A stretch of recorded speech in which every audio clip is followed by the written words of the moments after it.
स्वागत है आप सभी का एक नई वीडियो में। आज हम बात करेंगे सरकार के बनाने को लेकर। लोकसभा इलेक्शन 2024 खत्म हो चुका है। 4 तारीख को इसके रिजल्ट्स आउट हुए। हमने पूरी डिटेल्स में आपको बताया कौन से उम्मीदवार जीत पाए हैं और वहीं किनको निराशा हाथ लगी। साथ ही हमने पार्टी वाइज भी आपको बताया, खास करके सीमांचल की पूरी सीटों की डिटेल्स आपके साथ शेयर की। वहीं ऑल ओवर इंडिया की भी हमने बात की कि कौन सी पार्टी कितनी सीटें जीत पाई है। इससे पहली वीडियो में हमने बात कर ली है कि कौन सी पार्टी कितनी सीटें जीत पाई है। अब बातें चल रही है सरकार को बनाने के लेकर। तो आप जानते हैं कि सरकार किस तरह से बनने जा रही है और किनकी सरकार बनने जा रही है।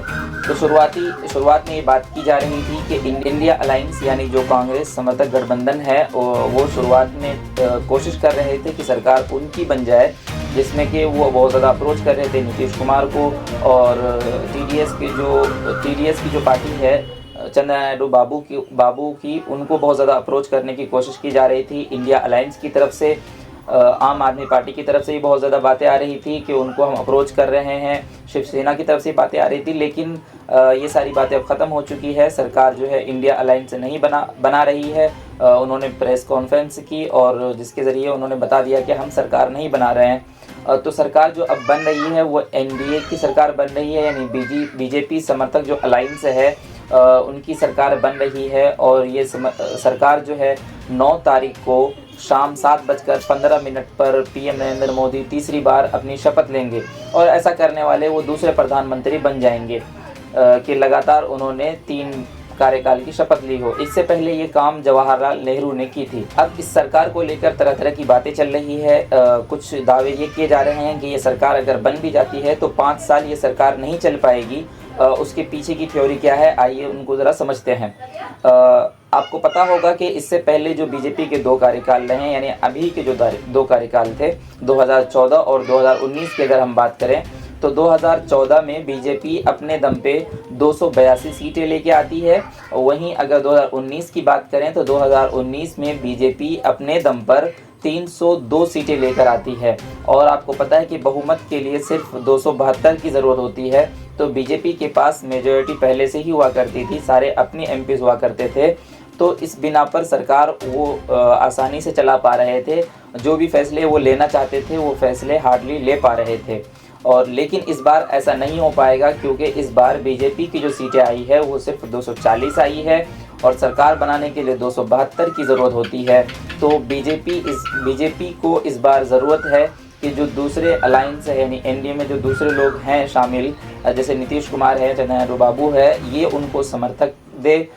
उसके बाद ही सरकार चलेगी और उसके बाद ही सरकार बनेगी। अब जब एनडीए अलायंस पूरी तरह से मिलकर सरकार बना रही है, इससे पहले भी एनडीए अलायंस की सरकार हुआ करती थी, लेकिन बीजेपी के अपने ही इतने सीट हुआ करते थे तो एनडीए अलायंस का नाम ही सुनने को नहीं मिलता था।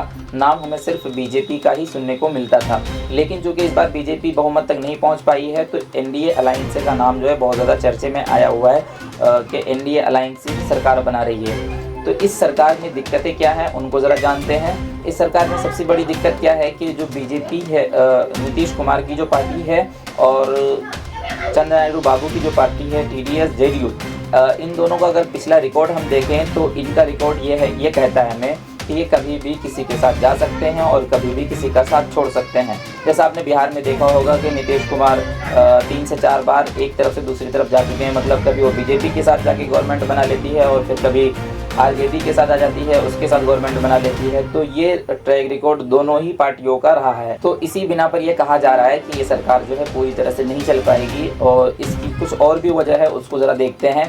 आपको पता है कि बीजेपी अब तक जितने फैसले ऐसे ले पाई है जिसपे कि दूसरी पार्टियों का स्टैंड कुछ भी हो, लेकिन बीजेपी उस पर क्लियर अपना स्टैंड करती थी और उस पर जो भी बिल होता था, जो भी कानून होता था वो बना लेती थी, क्योंकि सरकार उनकी अपने दम पे हुआ करती थी।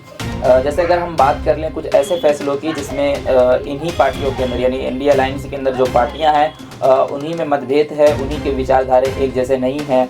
तो पहला मुद्दा अगर हम देखें तो अग्निवीर वाला जो योजना है, भारतीय जनता पार्टी इसको लेकर आई थी और इस पर कानून भी बन चुका है। लेकिन जेडीयू जो अभी अब जीत कर आई है तो उसका अभी से ही कहना है कि अग्निवीर पे एक बार जो है फिर से विचार करने की ज़रूरत है, उसके बाद ही इसको लागू किया जाना चाहिए। वहीं अगर हम बात करें यूनिफॉर्म सिविल कोड की, तो यूनिफॉर्म सिविल कोड पे भी जेडीयू का स्टैंड पूरी तरह से क्लियर नहीं है।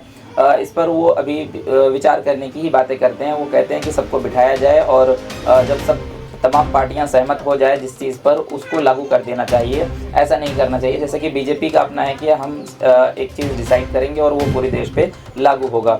जेडीयू का स्टैंड मैंने आपको बताया, इस पर भी पूरी तरह से क्लियर नहीं है, आपस में ही इंडिया अलायंस के।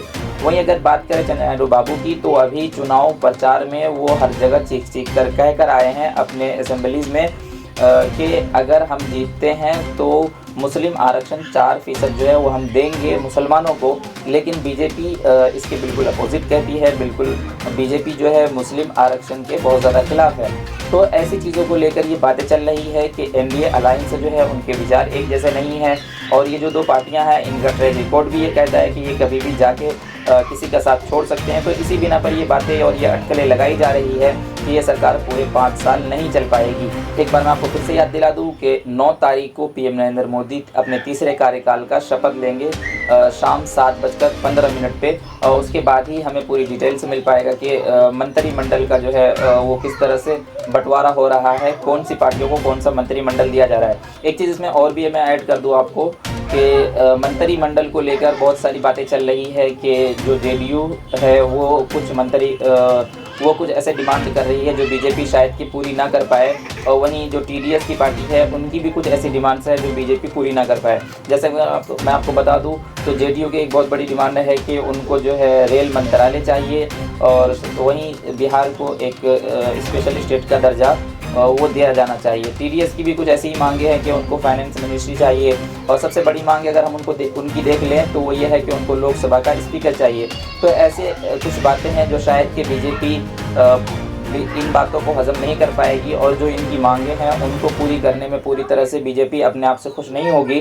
तो ये देखना बहुत दिलचस्प होगा कि ऐसी मांगों को लेकर बीजेपी किस तरह से चलेगी आगे और अपनी सरकार को किस तरह से चलाएगी। यही वो कुछ बातें थी जिनको लेकर इंडिया अलायंस जो है उनकी तरफ से ये बातें आ रही है कि बीजेपी अगर सरकार बना भी लेती है तो ये सरकार पूरी तरह से 5 साल नहीं चल पाएगी, बीच में ही सरकार गिरेगी और उसके बाद इंडिया अलायंस की सरकार बनेगी।